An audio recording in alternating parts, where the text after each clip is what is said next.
నా పేరు అన్విత. నేను కుర్చేడు నుంచి వచ్చాను. నేను గత 2 నెలల నుంచి ఇక్కడికి వస్తున్నాను. మేము ఒకసారి హాస్పిటల్కి వెళ్తే కడుపు నొప్పి అని, అమ్మ నీ గర్భము వెనకాల రక్తపు గడ్డ ఉంది అని చెప్పారు డాక్టర్లు. చెప్పేసరికి నా భర్త నేను ఎంతో ఏడ్చుకుంటూ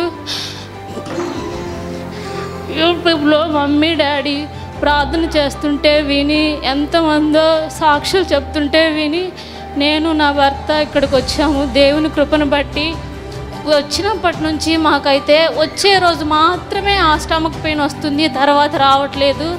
2 నెలలు అలాగే వచ్చింది. ఈ మంత్లో అయితే అలా ఏం లేదు. దేవుని కృపను బట్టి నాలో ఉన్న కడుపు నొప్పి అంతా తగ్గిపోయింది. దేవునికి స్తోత్రం. మీ అందరికీ నా వందనాలు. గట్టిగా చెప్పండి కూడా దేవుని మహిమపరచుదాం. చూడండి దేవుడు ఎంత అద్భుతం చేశారో. కడుపులో రక్తపు గడ్డ ఉందని చెప్పి డాక్టర్లు అన్నారంట. ఆ బిడ్డ 2 నెలల నుంచి పరిశుద్ధాత్మ తైలాభిషేక ఆరాధనలో పాల్గొన్నారండి. పాల్గొన్న తర్వాత ఆ బిడ్డ చెప్తున్న మాట ఏంటంటే, ఆ కడుపులో నొప్పి అంతా పోయింది, ఆ రక్తపు గడ్డ అంతా కరిగిపోయిందని సాక్ష్యం ఇస్తున్నారు. గట్టిగా చెప్పండి కూడా దేవుని మహిమపరచుదాం.